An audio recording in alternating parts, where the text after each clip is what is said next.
Welcome to Missed Apex iRacing podcast. I'm your host, Richard Spanners Ready. I bring you experts from the world of racing and sim racing to make you faster. The first of which is Brad Philpott. How's it going, Brad? I'm determined to make that work. Hey, Spanners, going fine. Yeah, I'm home from work. Been doing some driving on the simulator, and now I'm ready to talk to you. I speak first because I'm the host, but generally I go in iRating order. And I, Brad, have reached the dizzy heights of 2,300 on iRacing. That's my iRating. Yeah, sorry. When you told me that earlier, I'm sorry for not sounding too impressed, because kind of 2,000 to 2,500 iRating, in my mind, that's kind of like when people are getting into it and first getting the sim and they're playing on a controller and that kind of thing. So I didn't mean to act underwhelmed. That was savage. That hurt my feelings, but I think I might have creeped ahead of Matt. 2 rumpets. How's it going, Matt? Oh, I'm just casually basking in the warm glow of my win in second split F3, he said humbly. It's not bad. That is pretty good going. I was actually delighted for you, but also I've got a weird relationship with you in racing. Like in all other forms of like what we're doing with media, if you're doing tech times, I wish you all the best.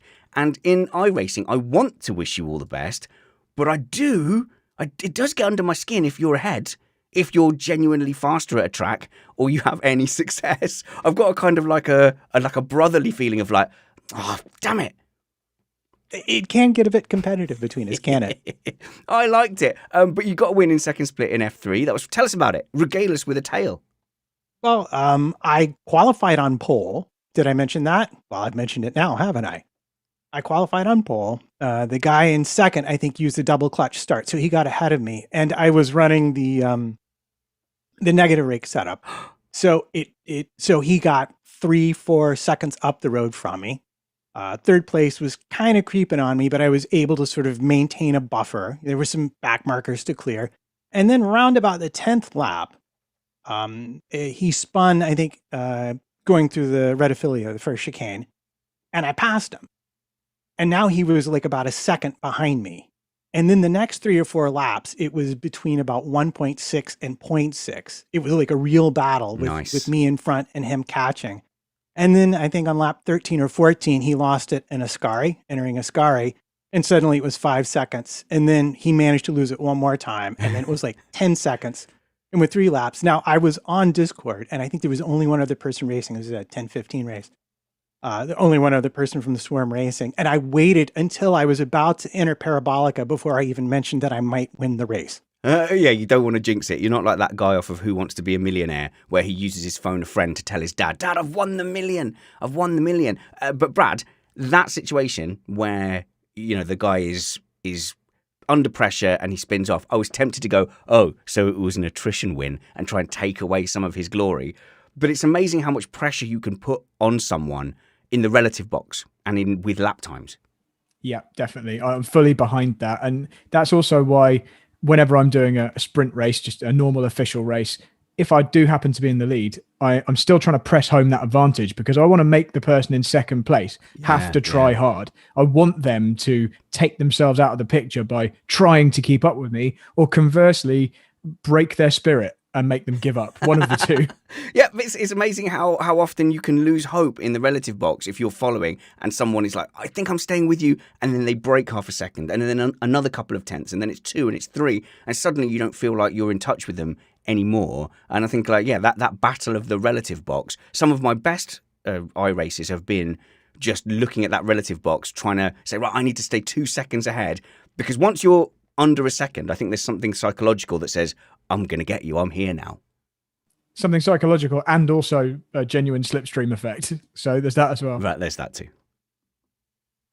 Yeah, well, that was actually my proudest moment because I think my fastest lap was set right before he managed to lose it for the first time. Yep. And to be in the lead and to have him get that close and then be able to just make that lap time happen. I was like, okay, say what else you want about anything else. I feel like I earned it at that point. Well, congratulations, because I looked at my stats and I haven't had a single win, a single podium in all of 2020 and 2021. I have look, Brad. Look at you, Brad, with your pitiful eyes at me. But I don't know. I hope it's a symbol of that I've been improving enough that since I've been going up splits and up categories, that I've been challenging myself. That's how I'm looking at it, Brad. I've not won because I've been challenging myself. I feel like you're at the point now where you are actually going to start having momentum forwards. You know, you're kind of, you've done the groundwork, and it's like you're progressing in terms of iRating and just general skill and how, you know, getting used to the sim. In no short measure is that due to the advice we get here on iRacing, on the iRacing podcast. So I hope we'll keep doing this. I hope we'll keep getting faster. The key difference with my iRating at the moment is the last few races I've had have been split 1 in F3 more than split 2, and I have found a distinct difference in the driver standards. I'm not saying there's not attrition. I'm not saying you don't occasionally get hit out, but I had 3 races in a row in split 1, and they were all clean, and I was able to race well. I felt fantastic. I could use all my pace for our swarm night, which was at the most popular spot, 8 p.m. Wednesday. There, I was in split 2, and I ended up getting punted out from 5th place. So I was in 5th place, and the guy's fighting me for ages, and in the end, he gets upset, and into Parabolica, accidentally brakes a bit too late, and does a wheel-on-wheel contact, spins me out. I finish up in 8th. But generally, Brad, I have found, I mean, it's been a long time since you've been not split 1, but I have found that in F3, which has a reputation for just being a horror show, the top splits are a little calmer. I think there's a bit more at stake. People are guarding their ratings. I don't know. That's my working theory. Yeah, I tend to agree. I mean, as you know, I stay away from Formula 3 in general, but in anything, it doesn't matter which split you're in. There is still going to be some kind of unpredictability and carnage and misjudgment somewhere in the field. So much so that if I do have I had an example last week. I was at Spa doing the Formula 3.5. And I had a qualifying session where I forgot to put the qualifying setup on. I qualified on race setup with like 60 litres of fuel. Oh. Couldn't work out until after I checked back in the garage why I was, you know, off pole, and I was down in, I think I qualified 4th or 5th. And even that put me right in the danger zone, because I suddenly went from being calm and serene, where I've been in all the other races all week, where I've been on pole and I could just drive away at the front with no one to interfere. Suddenly I had to think about, okay, is there someone going to do a Grosjean from behind? Am I going to get harpooned when I'm halfway through turn 1? Am I going to lock up and hit the car in front? And that can happen even with the best guys at the front. So I tell you what, iRacing would be brilliant if it wasn't for all those other cars trying to beat you. Yeah. How have you found the Renault 2.5? I saw your live streams. Your live streams are always excellent. Look for Bradley Philpott there. You moved away from F1. You'd moved away from F3 initially and just said, right, I'm going to do F1. You were singing its praises here. And then you've moved to Renault 3.5. Why? And is it good? I was hovering over the purchase button for the 3.5 to try it out. Would you recommend it? Yeah, I would. So I moved away from the Formula 1 for a couple of reasons. Firstly, there aren't that many official races. And because, as you know, I'm trying to get the best iRating possible, I want to race lots and lots of times. Whereas with the Formula 1, it was really one race a day, maybe, that would go official. And then there'd be one really big race on a Saturday. But if that went wrong, your whole week of practice was kind of wasted. And I had a couple of those where I put in a lot of practice hours, and you also had to practice full hour-long races because there was so much tire strategy, and so you had to do a full dress rehearsal to see how your tires would go. Exactly, and you wouldn't just do one, because you wouldn't just nail the strategy first practice. You'd have to do another race run and another race run. So you'd spend so many hours of racing time that didn't count for anything, only to then maybe have an issue in the main race. And I found there was some real tricky techniques to the energy deployment and the energy recovery, and using the revs in certain way to get the exhaust gases to regen, loads of stuff which I'm not that interested in. So I decided to have a bit of a trial to switch to the Formula 3.5, which is formerly the Formula Renault 3.5. Yeah. And it's just a bit more pure. The only kind of gimmicky addition is the fact you've got DRS. And you get a limited number of DRSs to use during the race. That's the only extra thing, apart from just driving fast. The tires don't degrade, and there's no pit stops. So from F3, if I was to jump in, would I find it drivable? Yeah, you'd find that you need to apply a bit more throttle control because it's way more powerful. Right, more powerful. Yeah, it's like a Formula 2 car, essentially. It's like a GP2 Formula 2 car from a few years ago. It's that kind of level. So much faster than the Formula 3 car. But I find that nice because it actually separates the better drivers from the kind of average to good drivers, because you can't get away from just mashing the throttle. You do have to have some kind of skill on corner exits. So it's Yeah. one additional area where you can make a difference as a driver. So it's just nice and pure, normally aspirated, no turbo, and loads of races go official. Basically, every race goes official. Well, I'm out then. Why is that? Yeah, it separates the better drivers from the good to average drivers. Yeah, I'm out. Yeah. I sort of had the same thought when he made that comment as well. I'm gonna try it. I definitely want to give it a go. Sure. We're going to talk about some other non-single seater stuff in a bit as well, because we're going to talk about some endurance racing and actually the new open wheeler that has been announced. Yes, we're going to talk about the reviews that have come out for the new direct drive wheel and a little bit of setup talk as well. Just to answer a question in the comments, Sam has said, why is the 3.5 faster than the 3? That's because the number doesn't actually relate to, it's not like Formula 1, Formula 2, Formula 3. Formula 3.5 relates to the engine size. So it's a 3.5 litre V6 engine, as opposed to Formula 3, which just happens to be the third tier of single seaters. So yeah, the reason it's called Formula 3.5 is because they couldn't call it Formula 2 because there already was a Formula 2. So it was kind of a rival to GP2 at the time. Well so done for asking that, Sam, because I also was similarly confused, but just didn't ask. Because, you just don't want to seem stupid. But thank you for having the courage to look stupid, Sam. That's what we should all be doing in life. So I'm going to give that, I think I'm going to give that a whirl. I think I have been tempted. Matt touched on negative rake. That's going to be the very next topic we talk about. One note first on F3 at Monza is driving styles. So the last few events, Road Atlanta aside, that doesn't count. That's a roller coaster. The last few events we've done, I have been genuinely faster than you, Matt. I think just on like pure lap time, and felt fantastically fast at Okayama and Silverstone. Got to Monza and couldn't do a thing. I was completely at sea. Just assumed, okay, this isn't a great track. It's not a good race for me. And then you popped up in our Swarm practice. Swarm is the name of our little unofficial club, where we practice on a Monday, then attack the officials on a Wednesday. You popped up into second place in that. And the second I saw that you were ahead of me, I went, and I hope this isn't an insult. I went, this is a track where you need to be aggressive, because I've always felt you have a very aggressive approach to cornering. And so as soon as I saw you were ahead of me, I was like, right, I've got to attack the corners and feel uncomfortable. And then the lap time did start to come down a bit. Yeah, no, you made a really good progression actually during that practice. Yeah. I had tested out a couple of different setups and had figured out the key to unlocking the lap time with the setup that I wanted to run. So I was already pretty on it when I showed up. And then also, as it turns out, the setup I was testing only had like half the amount of fuel as the race fuel. So that probably helped a little bit too. And then the other thing I did, and I don't know how much you guys use this, is not an advert, I'm using the VRS Race School.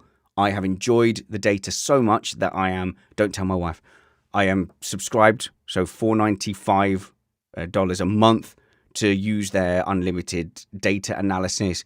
And because we're at Missed Apex, we're all in a team and we all have our VRS data on, I was able to look at your data, at Tim's data, at Danny's data, and see exactly where it was I was missing out. So obviously you'll be familiar with Monza, Brad. What those guys were doing that I wasn't doing was into the first Lesmos, for example, I was like braking, getting my speed off, then trying to pick my corner. I don't know what that's called. That's not carrying speed. That's carrying speed, isn't it? So I was being quite conservative. I looked at the traces and they were all braking about 75, no, I'm exaggerating, about 40 meters ahead of me and 40 meters later on the accelerator. So in the end, I ended up turning and braking blind, way past what I thought was comfortable, and I would never have figured that out on my own without looking at those guys' data. So I think I'm hooked now, just $4.95 a month forever, because it just has such an effect. And going, oh, that's what I was doing wrong. I would never have found it. I don't use it myself often, at least. I certainly don't have a subscription, but I am thinking of getting one because you're right. It is really useful at those times where you just need to find the time that you can't work out on your own. And I currently have a subscription to a different. Oh, we can talk about it. Yeah, Again, sure. It's not sponsored. I'm subscribed to PDS, Pure Driving School. So I'm doing And- the free trial at the moment for PDS. And in the past, their setups were really good. I used to use them for the Formula Renault 2.0s quite a lot. But I've found the last few weeks, the majors garage setups have just always been faster. So I kind of think maybe I'll just bin that off and get VRS just for the data. Yeah, so the PDS setups I think have been really good from what I've seen, better than the VRS setups, just in my opinion. But I'm a very conservative, middle-aged driver, so that might be a factor as well. They're both excellent services as far as I can tell, Brad. It really depends on which car as well, because it's not like it's the same person making all the setups. So I think there's a particularly good single-seater setup maker. His name's, I think I'm pronouncing it right, Suelio Almeida. I think that's the name of the guy who does all the single-seater setups for majors. And he just seems to be really good. Seems to have just really nailed it this season. And it's just different people. I'm sure PDS or VRS have excellent GT setups or whatever. So it just depends. Yeah, well, I'm thinking, Spanner, Yeah. it's sort of, you've made this interesting comment about the comparison in our driver style. Yeah. And we have a professional driver on the show. Might be kind of interesting for him to have a look at our telemetry and get an analysis at some point. Of course. Yeah, I think it Sounds would good. have to be a track, say, that you and I are both unfamiliar with, and just see how we initially approach those corners naturally. Because there certainly have been other tracks where I've been quicker, and I find that you're just throwing it off the track. Whereas at Monza, suddenly you were like a full second ahead of me. I've caught that up, but only because I was literally in the data, and you can see the exact breaking point. As long as you know your breaking point, you can. Is it cheating, Brad? I can just sit there and go, right, I know Tim is braking 30 meters ahead of me, so I will just close my eyes, grin and bear it, and just brake 30 meters later. It's not really cheating, is it? But it certainly helps you out if you're the slower of a pair of drivers. It's always a case that the best driver, the guy who doesn't need to look at data, the person who's just the fastest in a session, would much rather you didn't have access to their data, I'm sure. I'm sure. Okay, since we're talking about is it cheating, is it not cheating, this sounds like a great time to talk about negative rake. Now, I have always been suspicious in iRacing that someone has got a magic setup or a magic way of doing things that makes it impossible for me to catch them. I recently found out that in the MX-5s, if you use a H-pattern gearbox and heel toe, you basically can gain a second over someone using auto blip and paddle shifts. And all that time we spent in MX-5, I was like, wow, I was investing that time, and there was a mechanical solution that I just didn't have. Yeah, on that very subject, I worked this out when we were back doing the map events in the MX-5s.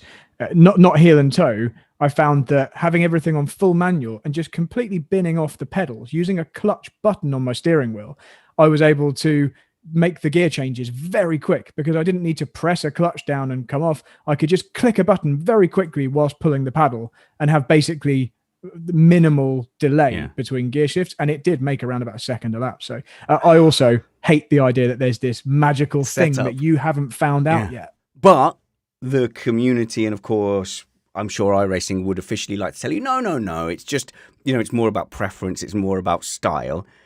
So I don't know where I land on this negative rake thing that our community has discovered. We didn't invent it. It's been invented elsewhere, but it's come to our attention. I think, Matt, you can probably give us a bit of a summary, but we have found it worked very, very well at Spa. It worked very well at Monza, perhaps not with ultimate lap time, but I was such a pain in the arse on the straights at Monza that I seriously questioned whether I should continue to use any negative rake setups because I felt like I was cheating. It's the inevitable any setup compromise. You chose this setup that rewarded maximum straight line speed and punished you in the corners. Other people chose the opposite. That's what racing at the end of the day is about. You and your engineer working out where your minimum lap time is really going to be.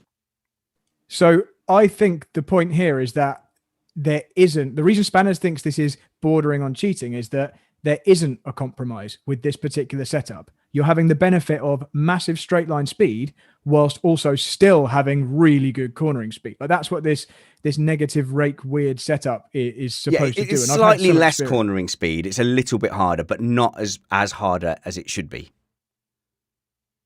So for comparison, at Silverstone, I was a second and a half at best off my pace with the regular setup using the negative rake setup. It's really good at slow speed corners, but medium and high speed corners, you essentially have no downforce on the front of the car, and it just understeers like mad, even on throttle. So there may be people who've worked out how to use it at other tracks, but here, yeah, it was definitely, you could definitely go through corners faster with the regular setup than you could with this one. That's right. Okay. So, yeah, go on, Brad. It's not worked as well at tracks like Silverstone or, with the highest.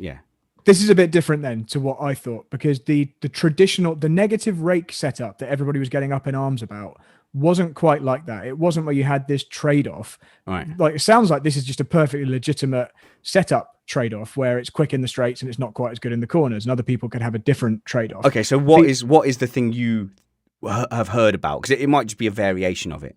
Yeah, the controversial thing from a few months ago now, I guess it was where, and I'm pretty sure it started off at Spa, was a setup that I've used as well, where it was just as quick in the corners and also crazy fast on the straights, because somehow maybe it stalled the aero on the straights, which meant that over a certain speed, you just like lost all downforce, but it didn't matter because you were still just really, really fast. The moment you got below a certain speed, the air reconnected and you still had all the downforce in the corners. So that's when I was thinking, it's borderline cheating, but it's not cheating. What you're doing sounds like it's just legitimate, but it just seems to be working really well for you.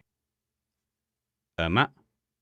Yeah, well, I can't speak to, because I frankly, I'm not a good enough driver. I can't speak to whether the trade-offs exist as I describe them, but for me, they do. It took a lot of work to figure out how to drive through a corner with that setup. It wasn't an intuitive thing. And it seemed like outside of the slow speed corners, which I will grant you, I was faster in the slow speed corners with this setup. But in both the Lesmos, I think I was losing time to the people I was racing. Negative rake suggests to me, so when we talk about a high rake in Formula One, we're talking about the rear end being up, essentially like making the car like a shovel, making the whole car a wing. So with negative rake, we've got the car pointing upwards from the nose. So am I right in thinking, Brad, that no race car, no single-seater would have negative rake? And that's another thing that makes it feel like a cheat. Outside of a weird example that I just don't know about, you're right. I can't think of any time where you would employ negative rake unless it was a case of a particular circuit, you needed to clear a curb or something and you had to have the front end high for some reason. But in general, you would never do this because it's almost like you're generating lift. You'd be worried about actually flipping the car over on the straights or something. So that's why it's a bit weird, isn't it, that this tends to, or seems to work.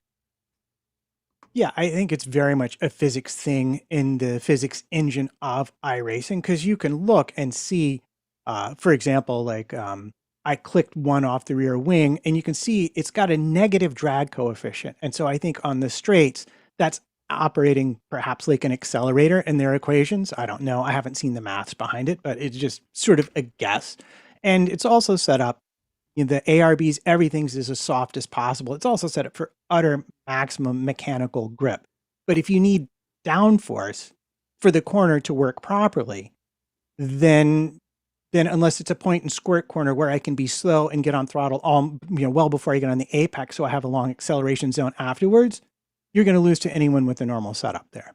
So the reason I felt like it was a cheat was because I was having a really good battle with a guy, I think he was called Joshua, and I think he was better than me. This is the thing that hurt me, because I feel like he was a better racer than me and I ended up beating him.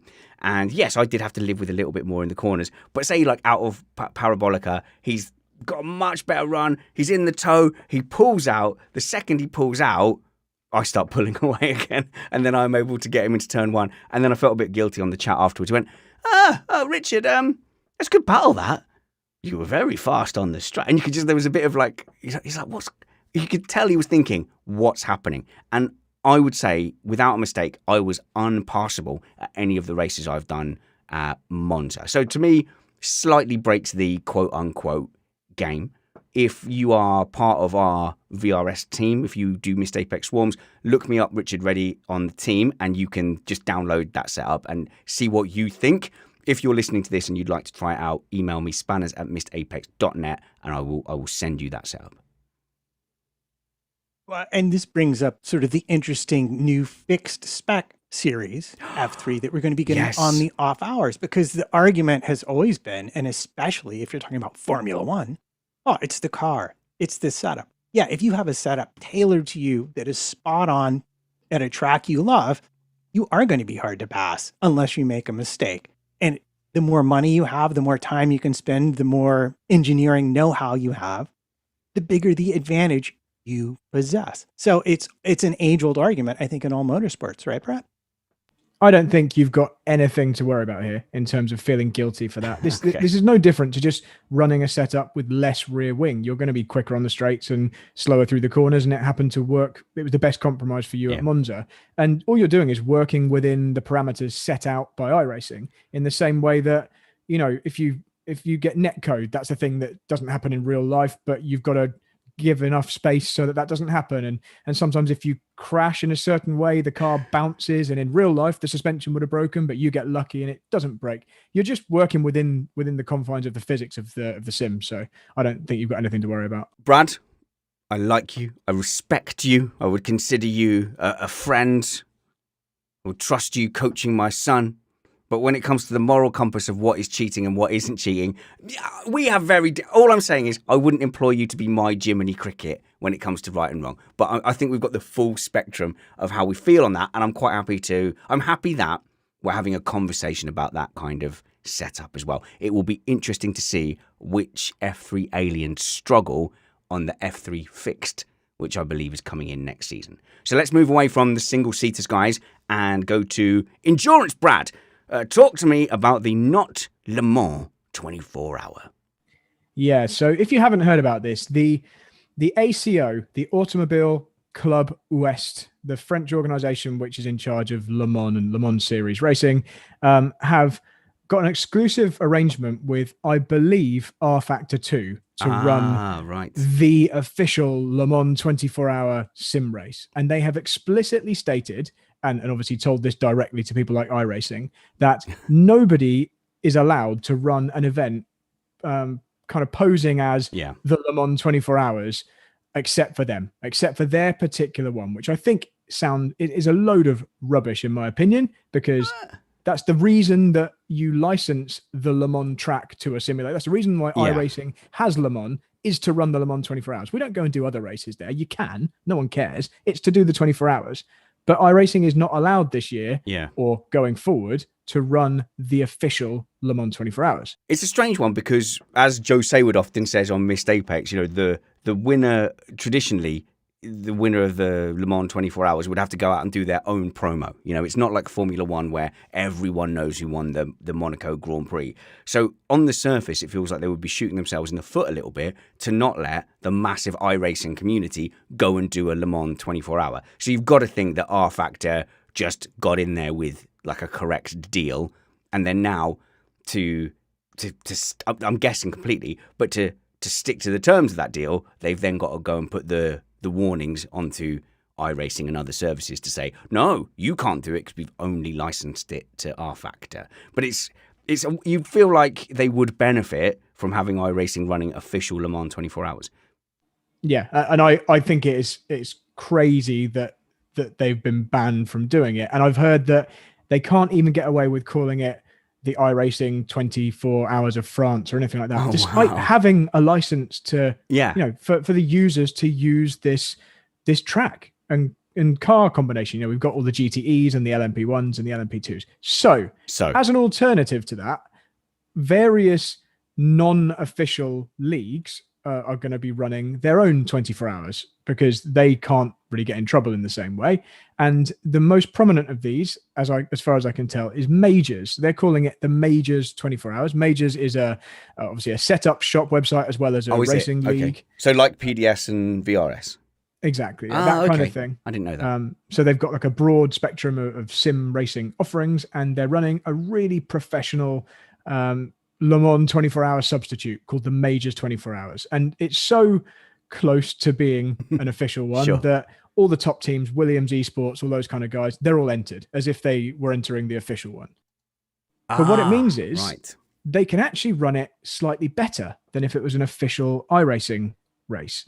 And that's because they're going to have live stewards. They're going to have rules which more closely reflect the actual Le Mans 24 Hours in terms of slow zones or safety cars which bunch up full sets of cars rather than just having an iRacing like yellow flag, local yellows, that kind of thing. So it's going to be quite interesting. I'm really looking forward to getting involved and hopefully getting in the top split, because there's going to be lots of splits. So how popular do you think it will be?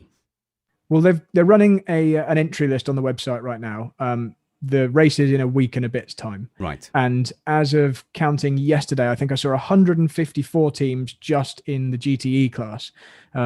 And so they're limiting it to something like 10 LMP1s in each split, 20 LMP2s, and 23 or 24 GTEs. So that's a lot of races they're going to have to run to get everyone in. So it's a multi-class. Multi-class, right. Just like the normal official Le Mans 24 Hours would be. So LMP1, LMP2, and GTE with all the Ferrari GTEs and Porsches and that kind of thing. There are real trophies. So all of the classes and all of the splits will have real trophies and real prizes. Yeah, I feel a bit left out, to be honest. So I hear that not only are you doing it, Van Jean's doing it, Carl Power's doing it, Matt's doing it as well. We've got loads of our community getting involved. So where's my invite trumpets? Have I been snubbed?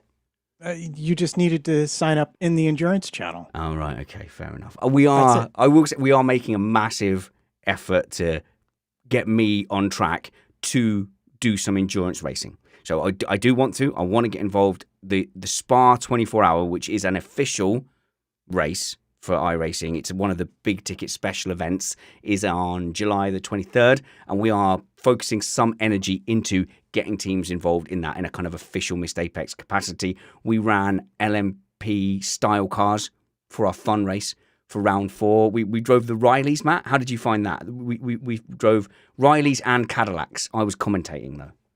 I actually skipped that race, but I did do a lap or two in the Riley, and they are, I guess they would be close to the P2 experience. Right, okay. They're nothing like driving the P1. Okay, so between the two of you, if I want to get involved, so firstly with this Majors thing, can I just sign up? Do I need a team, or what do I do? So you probably would need to find teammates so that you're not doing it on your own. I believe, is it minimum of 2 drivers, or can you enter as a sole entry, Matt? No, you can't. They always say you can't enter as a sole entry. You'll just be disqualified. But okay. It's a minimum of 2. Is there a license limit? It's D license. Okay, so could I steal Catman's license, sign me and Catman up as a team, just do the beginning and then quit? Could I just do it just to experience it? You could, and there's no entry fee. Right. You can do it for free. The only stipulation, and this is something that's a bit different to the officials, is there is a $25 entry fee if you want to be eligible for the top split or for the trophies. Interesting. So if you want to be in the top split, your qualifying times in pre-qualifying, which takes place all through the next week, they'll only count. You can only get into the top split if you pay the entry fee. But in all honesty, between 3 or 4 drivers, $25 isn't too bad. No, it's not too bad at all. And if you compare that to going karting and just spending like 2 hours at a kart track, yeah, it all seems very reasonable. But people, when it's an internet thing, they expect it to be free. Don't do that. Think of it as it's a few hours of entertainment, or like in this case, 10 hours of entertainment for however many monies you just said. I've been struggling just to commit myself to these 24-hour events because of the scheduling between work and family time and stuff like that. So it is difficult, but as a group, we're trying to overcome that logistic challenge to make it really easy for the guys that swarm with us in F3, Matt, to then just go, okay, all I need to do is turn up, say that I'm interested, and then we kind of give them a slot.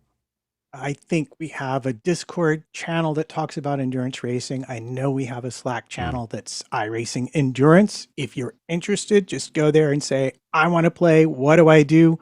And someone in the channel will take you by the hand and walk you through the steps, just like they did for my first iRacing. In the first instance, email me spanners@missdapex.com mistapex.net to get involved in any Missed Apex iRacing. So here's the question for you two. There's multi-class. There's 3. I believe Spa 24 is actually only GT3s. So that's easy. If I was going to jump into Le Mans, I think I've driven an LMP2. I've got the Dallara 217. Have enjoyed that, but wow, is it difficult. I also have the Porsche RSR, and I have the Mercedes GT3. Which do you recommend for me, Brad, to jump in and try this Le Mans race? So you couldn't do the GT3 because they're not racing at Right, Le Mans. okay, sorry. Your Porsche 911 RSR is a GTE, so you could use that. That's probably the one I'd recommend. The LMP2, if you thought it was hard before, it's very hard with Le Mans downforce levels. So I raced in LMP2 last year when it was the old LMP2 at Le Mans. And because basically you have to strip all the aero off, it becomes absolutely horrible and wants to kill you in every corner, particularly the Porsche curves at night.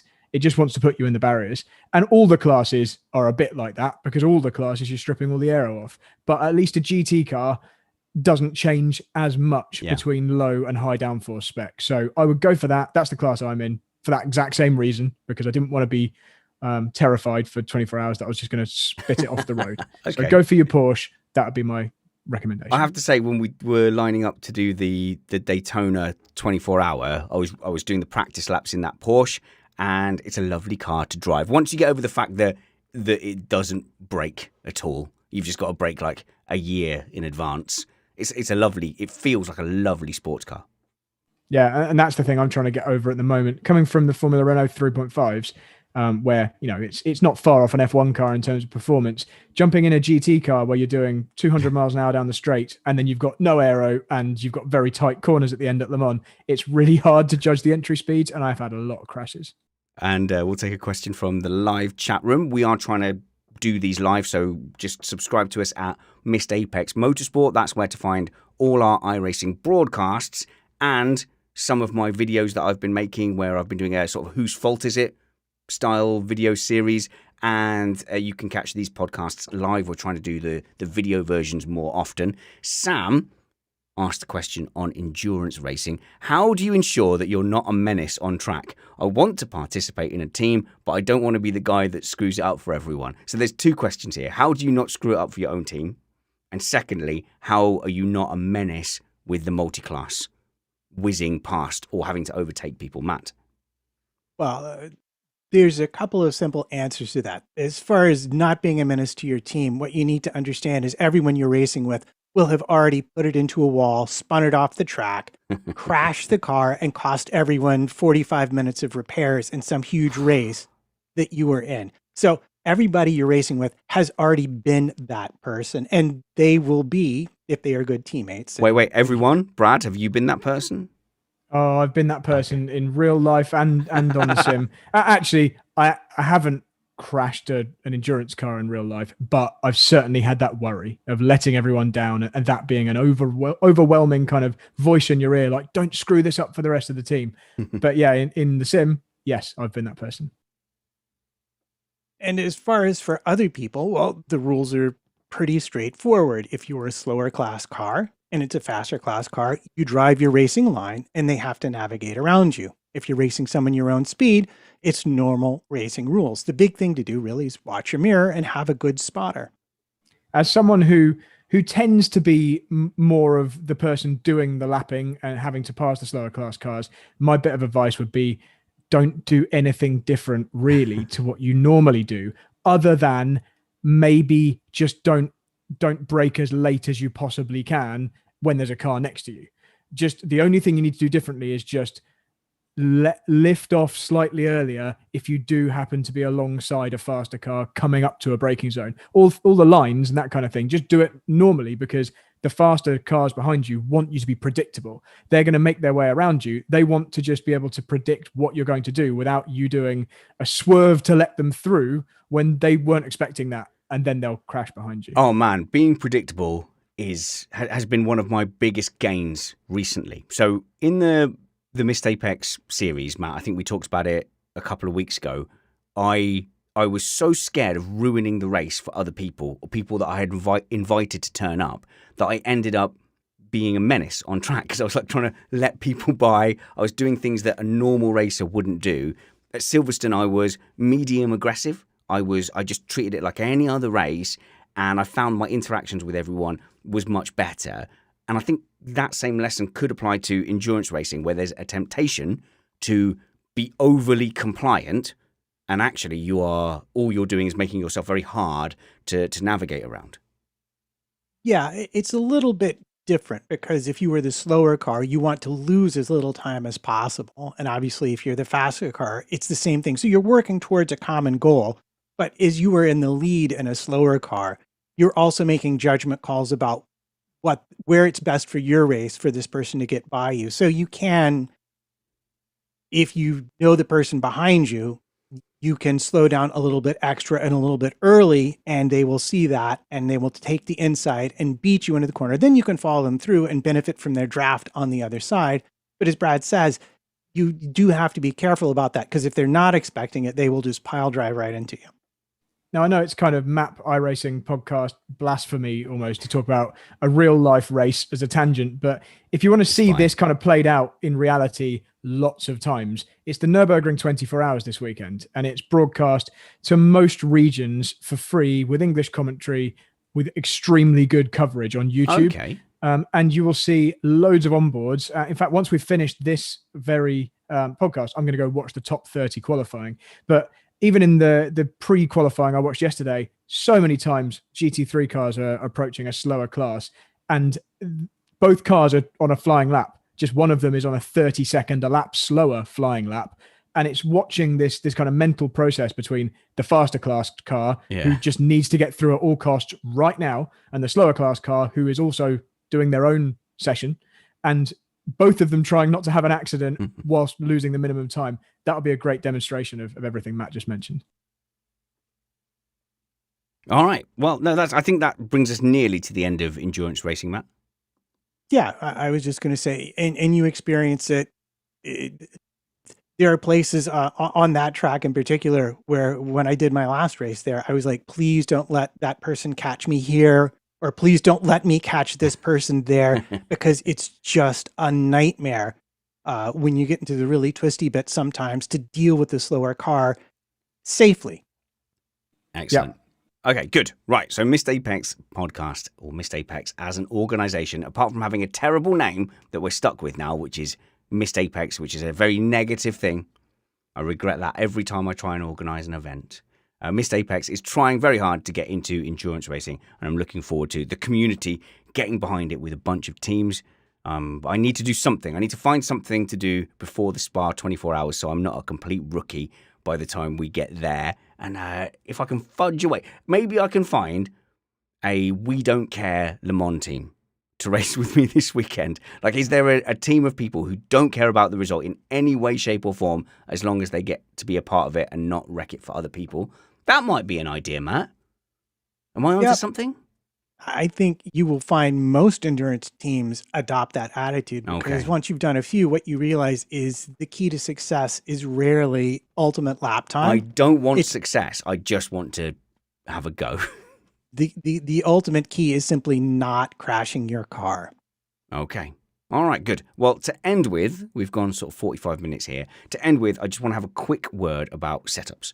So I don't know anything about setups, and I know, Brad, even though you're our expert here, you don't love doing setups. But if you were provided with a few setups to choose from, you would feel the difference, even when me and Matt wouldn't. So you would have a preference.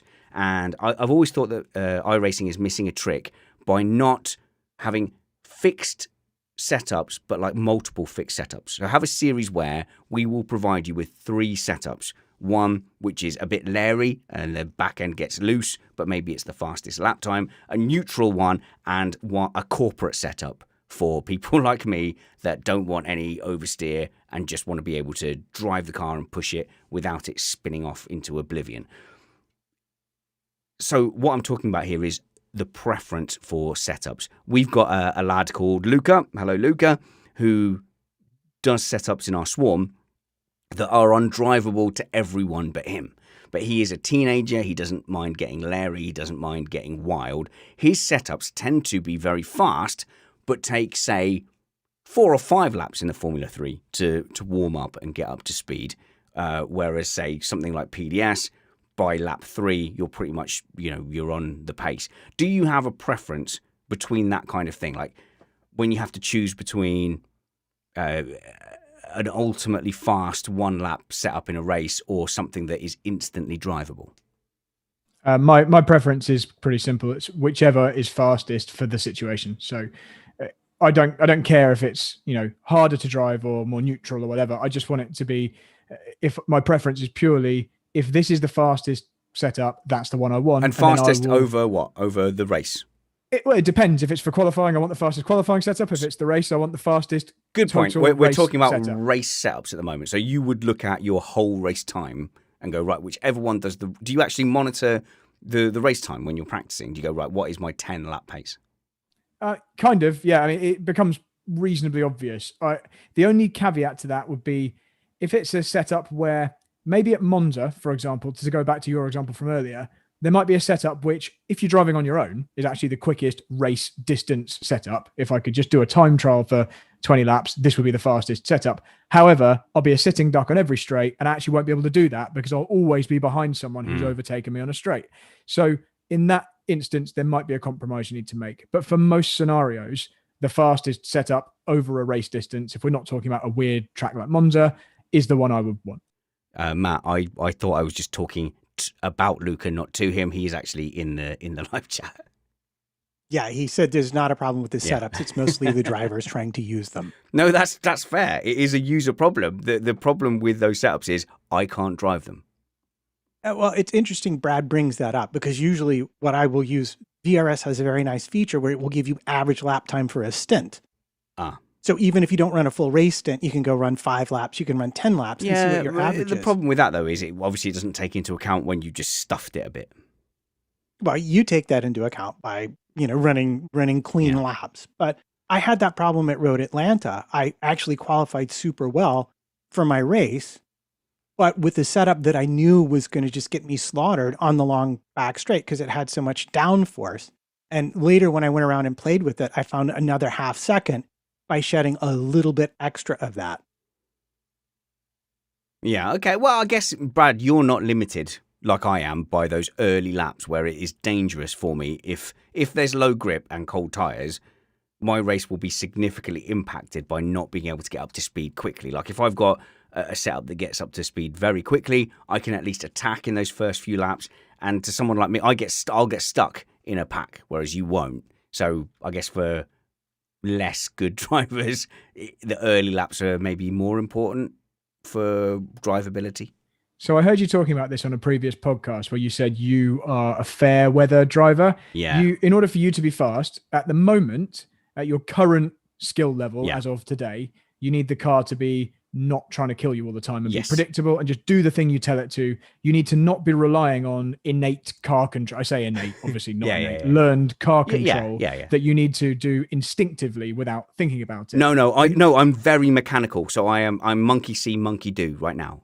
So you will lose a disproportionately greater amount of time on those initial laps than another driver who is confident in their car control.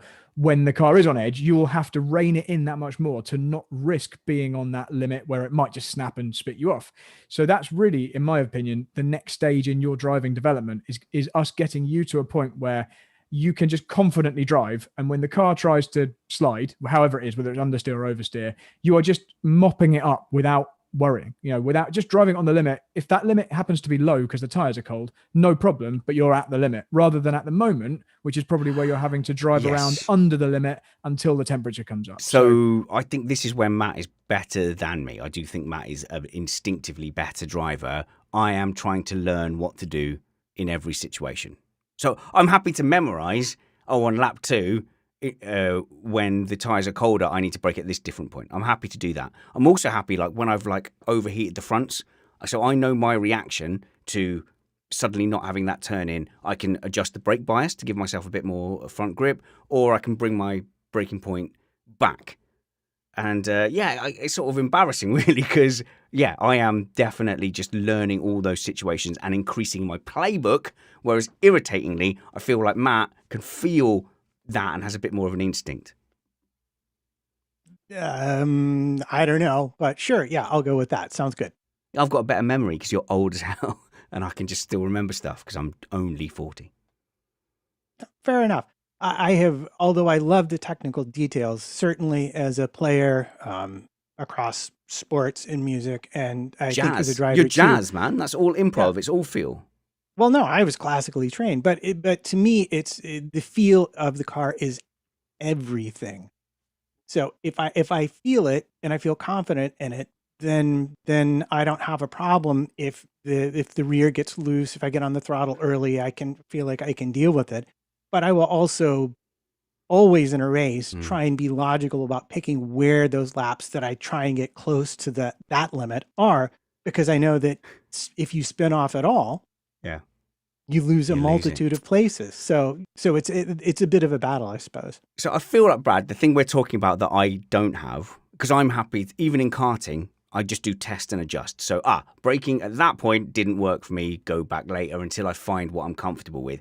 The thing that I'm missing that we're talking about and skirting around is talent. And I feel like that might be my ultimate limit. I mean, I don't actually believe in talent.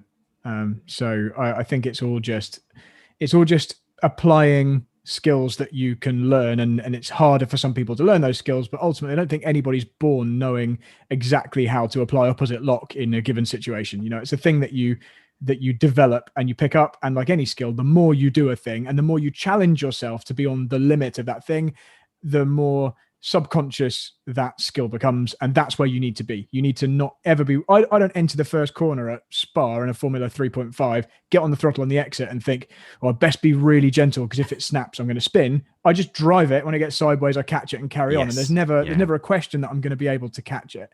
So that's the level we need to get you to be a bit faster. So all I need to do is embark on I just need to mirror your career from karting all the way through single seaters and GT races, and become a class champion. That's all I need to do. It'd be a class champion at endurance racing, and then I'll be fine.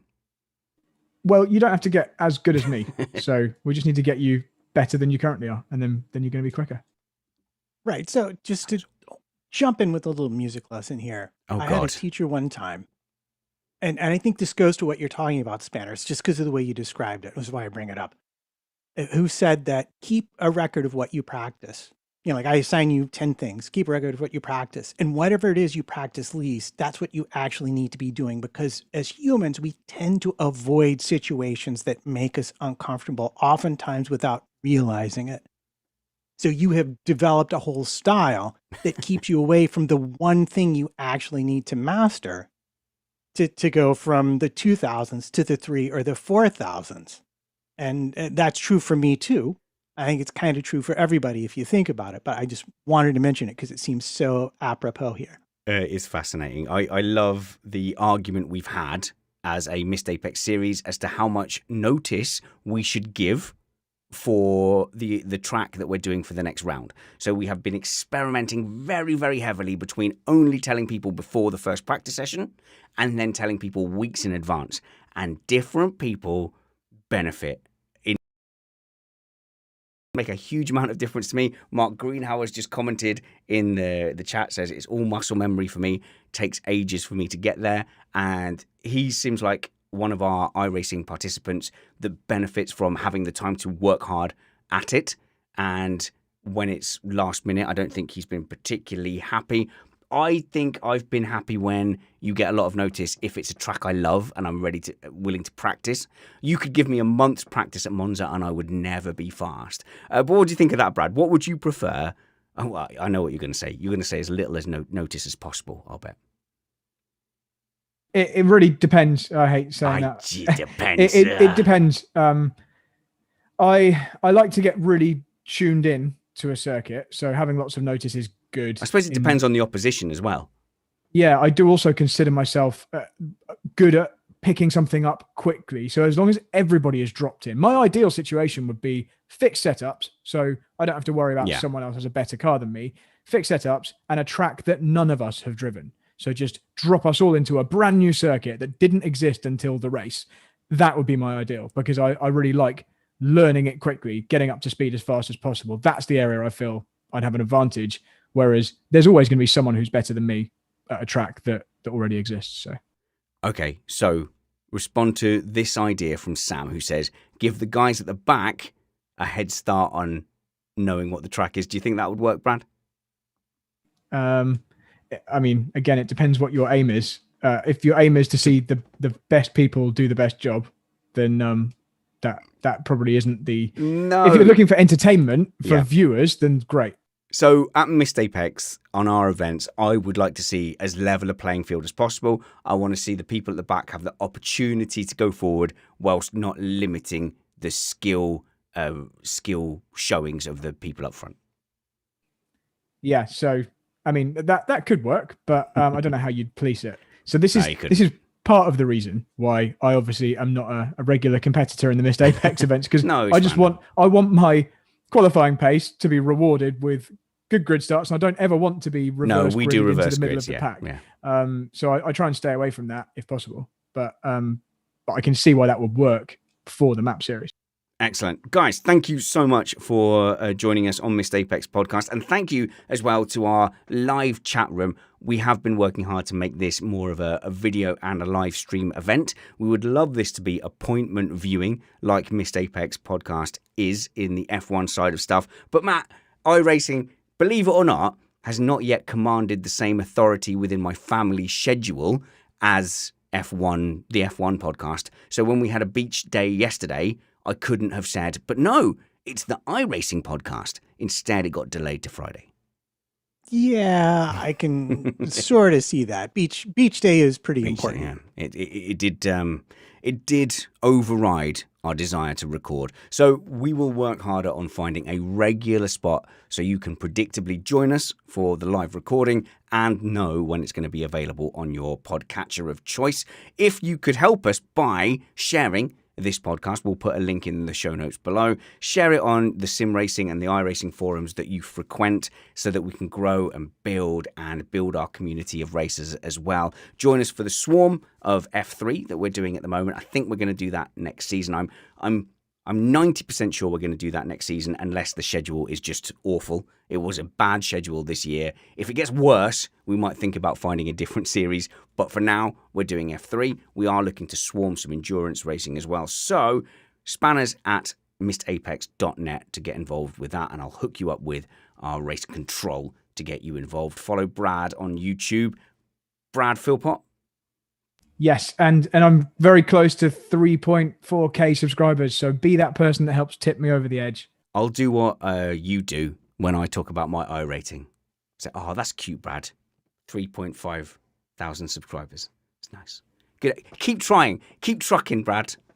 I'm trying hard to make the live streams good. I'll be streaming the Majors 24 next weekend, so subscribe to me and join me in the chat and distract me whilst I'm doing 200 miles an hour on the Mulsanne Straight. They're good streams, Brad, that you have a very easy air. I never feel stressed watching your streams. I always feel relaxed. You go about your business and you don't actually get distracted by doing the live stream. It seems very natural. If it affects you, you're not showing it. I deliberately put the chat up in the air. So I have to really look away from the track deliberately to see the chat. And I'm only going to do that when I'm on a straight. So it's not too bad. Fair enough. So on your stream, do you see the picture suddenly bolt up and look in the air? Kind of, yeah. I see what you mean. As a viewer, no, but I mainly do it with my eyes. So I'll try and so I know you don't like the VR view on live streams, but I keep my head pretty still and move my eyes. So I don't think you find it too bad. I can't do that. So I'm spending a significant amount of time and resource working on a way for me to race in VR, but stream so that the viewer is seeing it static. And it's a 2 PC solution. Technically very difficult. Hopefully it'll go well. Follow Brad at Brad Philpott on Twitter. Follow Matt at MattPT55. Yep, that's the one. Okay, this show is at iRacing Podcast. Don't shout it too loud. Do follow us, but I can't believe that we're allowed to have that.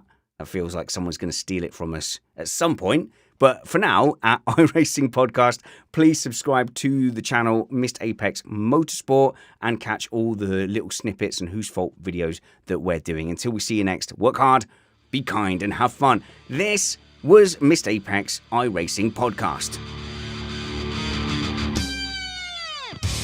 Now that was good. A solid hour. That's too long. We should do 40 minutes.